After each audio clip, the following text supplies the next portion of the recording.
Yeah, I'll react to that, sure.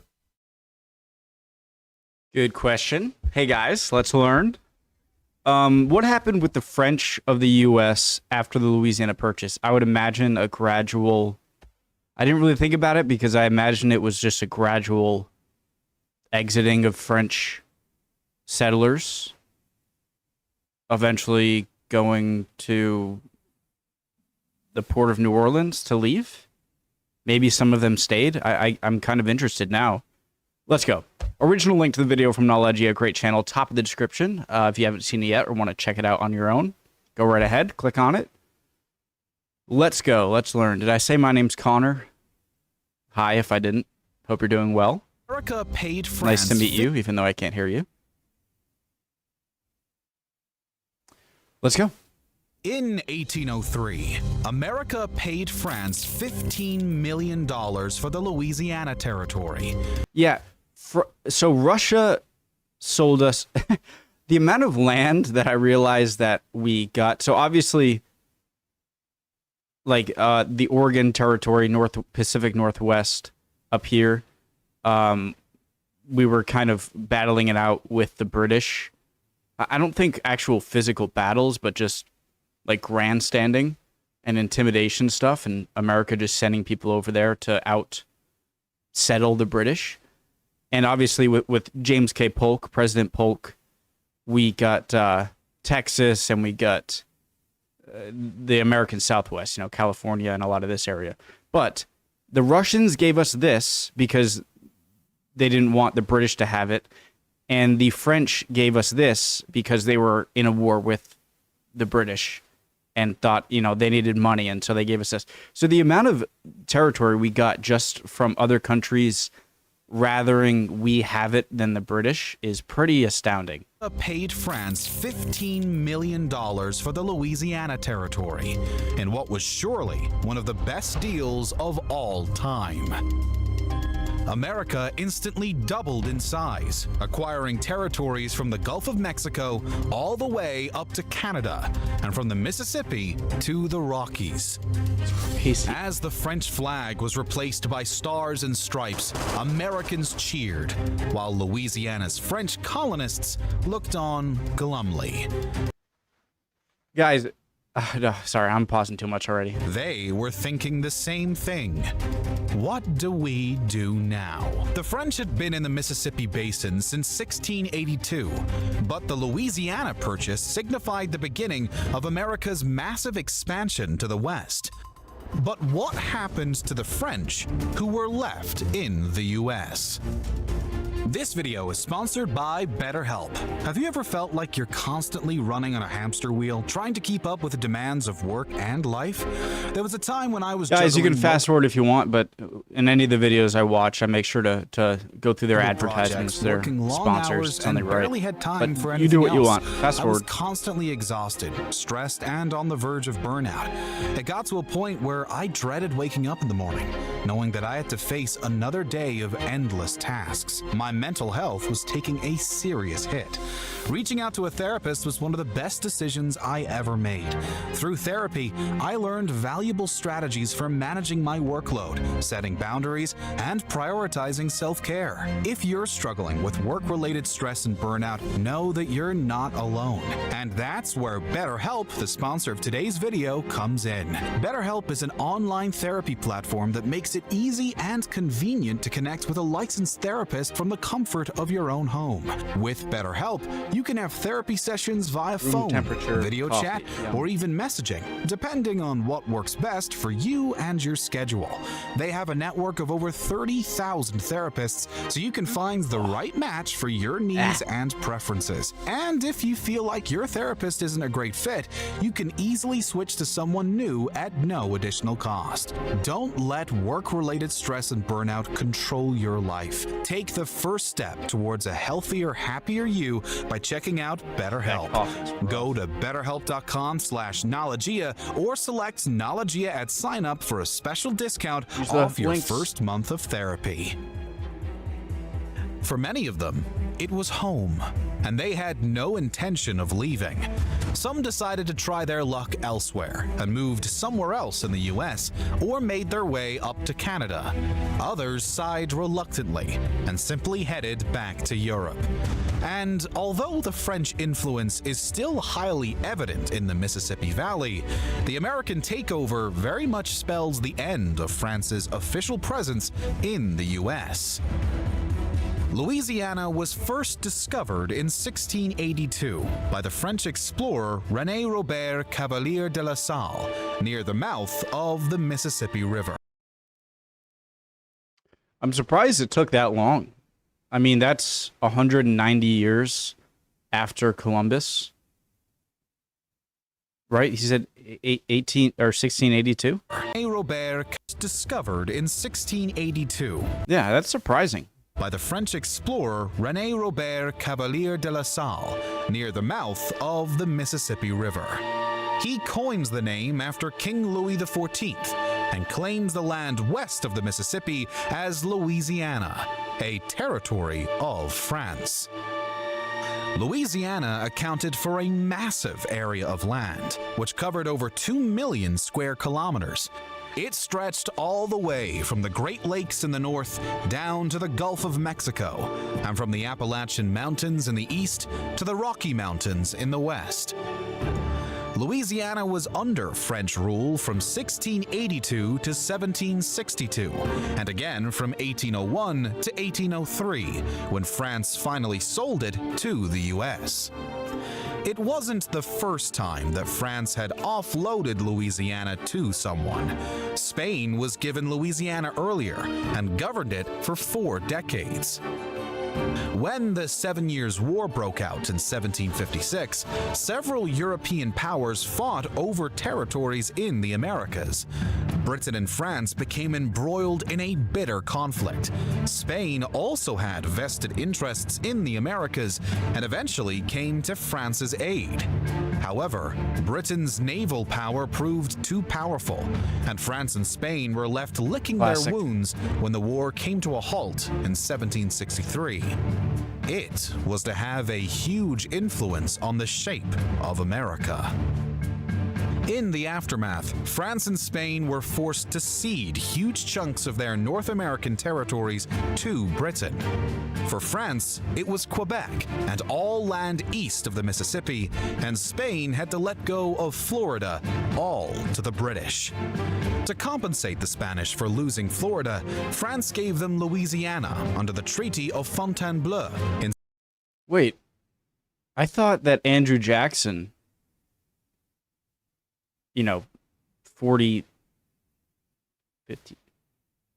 50 plus, 50 years later, took over Florida. But he just said Florida was ceded to the British right then. So did Spain get it back? In France gave them Louisiana. Yeah, wait, why wasn't Florida a colony? The Treaty of Fontainebleau in 1762.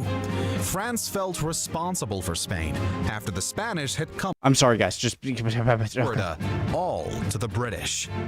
To compensate the Spanish for losing Florida, France gave them Louisiana under the Treaty of Fontainebleau in 1762. France felt responsible for Spain after the Spanish had come to its aid. The deal was done secretly, as France didn't want Britain to know that it no longer controlled Louisiana. For the next 40-odd years, Louisiana was thus controlled by the Spanish. For the French colonists, it was the beginning of the end of life as they knew it in Louisiana. Most of the French in New Orleans and surrounding regions were less than thrilled to be governed by the Spanish. They were all still fiercely loyal to the French crown and its administration. The French in Louisiana had already established their own culture and way of life. French was the official language, which the Spanish were smart enough to maintain. However, Spain was loath to spend too much on the newly acquired territory or allocate more officers to administrate it. Aside from the constant discontent from the French settlers, it was just too large to govern effectively. America was particularly keen to get its hands on New Orleans. The New Orleans port was a crucial point for trade, with And the a third Mississippi. of U.S. produce going through the city. Makes sense. America demanded the right to use the port. Spain initially refused, but then relented. By the turn of the century, Spain was fast losing interest in Louisiana. It too was being drawn into the war with Britain, which was a drain on state revenue. In 1800, Spain ceded Louisiana back to the French under the Treaty of San Ildefonso. Okay, so all of that stuff with the French control, with the Spanish controlling the Louisiana territory was all new to me. At first, the French colonists in the Mississippi Valley were over the moon, but their optimism soon soured as things were heating up again back in Europe. The whiplash. A rebellion in Saint-Domingue in Haiti had erupted, and France was facing another inevitable war with its arch-rival Britain. Wars cost money, and America was only too eager to get its hands on the Louisiana territory. Napoleon was fast losing interest in the American colonies, and when Thomas Jefferson sent delegates to Paris to negotiate a deal, he decided to sell. I was just about to say, I wonder what the bartering was like, or the negotiations. Like, was it initially like they wanted 25 million and they're like, no, I want 5 million. That's ridiculous. Okay, we'll get 20 million. All right, 15 million. Deal. Like, I would love to be in that room. $15 million a fly on the later, wall. America got the port of New Orleans that How much would that be today? Louisiana Purchase cost today. So that would be about $340 to $370 million today, which is still a freaking bargain. So it so desperately wanted, plus a massive expanse of land running all the that's actually insanely cheap. I know that back then you didn't have this, the land wasn't as valuable as it is today. It didn't have the infrastructure. It was basically like just a large plot of land. But having control over the end of the Mississippi alone has got to be worth a lot more than that. So, way up. But I mean, they were in the middle of a war. It's not like they had a lot of time to negotiate. wanted, plus a massive expanse of land running all the way up to Canada. It was a steal. It also meant the French settlers in the Mississippi Valley no longer had the protection or support of the crown. They were left with several tough choices. They could stay in the U.S., effectively as new settlers. With the Louisiana sale, America was now looking at mass expansion to the west, which would undoubtedly bring ample opportunities.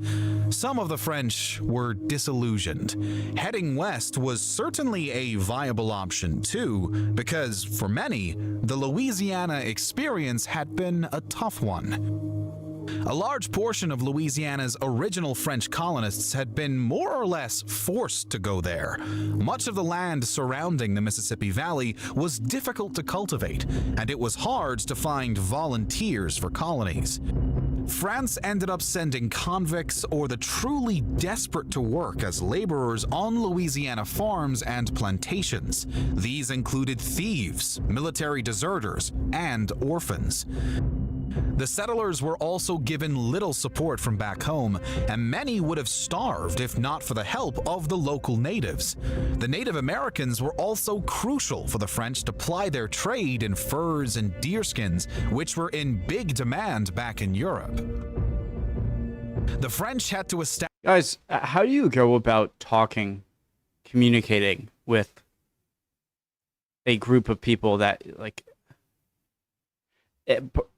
Part of me thinks, well, you need to get a translator, but how do you get a translator? How does one become a translator in the first place?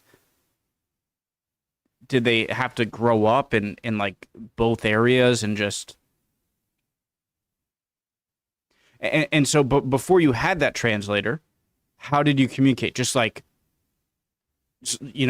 hand movements and like, you give me this, I give you this, we're happy. That would be so fascinating. Establish and maintain healthy relationships with the natives, which was often easier said than done. In 1729, French settlers cleared land for a tobacco plantation, which angered the local Natchez tribe. The land was sacred, and it sparked a violent response. Natchez warriors turned on the French colony and massacred 200 and... But money. Oh, that sacred land, but money. Sorry. 30 settlers, sparing most of the women and slaves. The French hit back with a full assault on the Natchez and neighboring tribes, which brought French and native relations to a new low.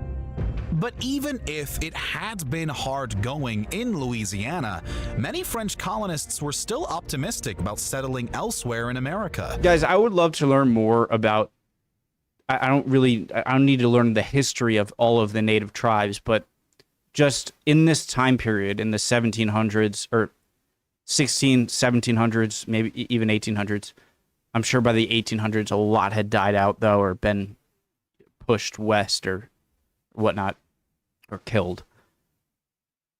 But I would like to get a familiarity, because just because you angered one group of natives doesn't mean that like all the other natives are going to be angry or anything. I mean, they're their own thing that have nothing to do with these people. And so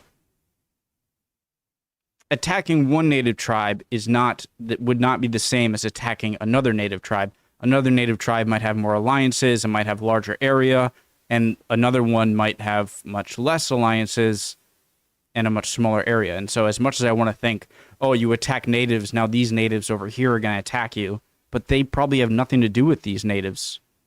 Does that make sense? Or even staying put. After the Louisiana Purchase, the existing French settlers concentrated in New Orleans and on multiple settlements along the Mississippi River largely remained in place. New Orleans was a port city, which meant it had the potential to become a major trading hub. Plenty of French decided to stick around and find work in the sugar and cotton industries that were set to boom. Another option was to head up to Quebec in Canada. Even though France had lost the province to England in the 7-Year War, Quebec was still very much a French province. It's crazy how connected to Quebec is, all the way up here, thousands of miles, at least 1,000, I'd say, to Louisiana, or to New Orleans. Because the only... in Canada, even though France had... the entire Mississippi River, and I'm assuming there are probably some waterways from, like, Lake Michigan to the Mississippi River Delta Valley. And so you can go from lost the Quebec, province to St. Lawrence River, into Lake Erie, or Ontario, then Erie, and then Huron, and then Lake Michigan, and then into the Mississippi, down to New Orleans. England in the 7-Year War. Or, I mean, you could just go the Atlantic to Gulf of Mexico route. Sorry. Even though France had lost the province to England in the 7-Year War, Quebec was still very much a French province. The official language was French, and many of the citizens were either French or of French descent. Yet another choice was to simply pack up and head back to France. For many of the French in the U.S., this was the least appealing option. France was still embroiled in war with Britain and had lost its clout around the world. The defeat in the 7 Years' War was a devastating loss to the French Empire. It lost almost all of its North American territories and trade interests in India, not to mention racking up an enormous expenses bill. America was clearly the place. I've heard that the 7 Years' War could have the claim of being the first, technically, world war. I've heard that. America was clearly the place to be. It was a young nation and growing fast. Besides, the French settlers hadn't received much financial aid when France had a stake in the U.S., and most of them were used to getting by on their own. At the beginning of the 19th century, many French worked as traders in Upper Louisiana, near today's Missouri and St. Louis.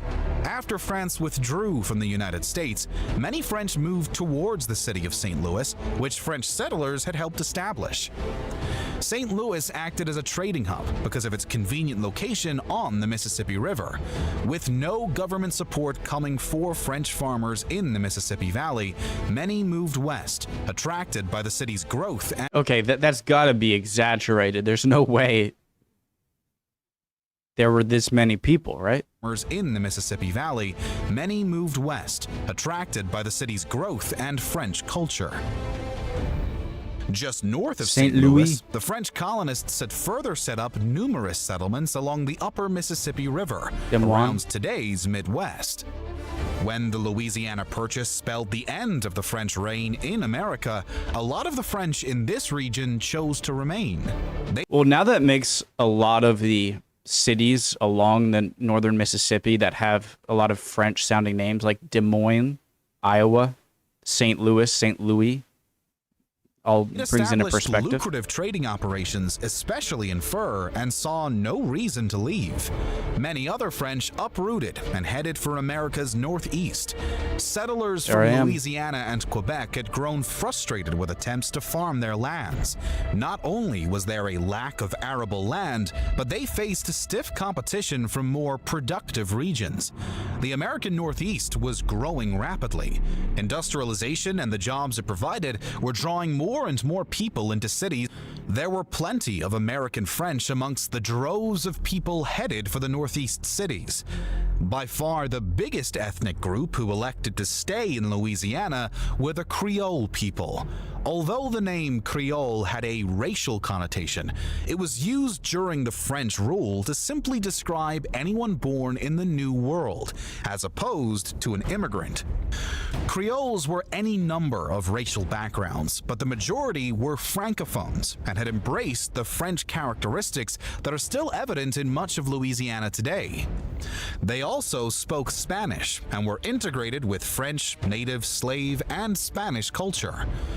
Creole people formed an important part of the society and culture of cities such as New Orleans and still do. The French legacy is still prevalent throughout modern-day America. Areas such as Louisiana, Mississippi, and Missouri are full of cities, towns, monuments, and streets named after French identities. New Orleans, in particular, has held on to many of its French roots. And I used to believe I had French heritage, but it turns out it's German, not French, because we had part of my ancestry came down from French Canada to southern New England, eventually Rhode Island.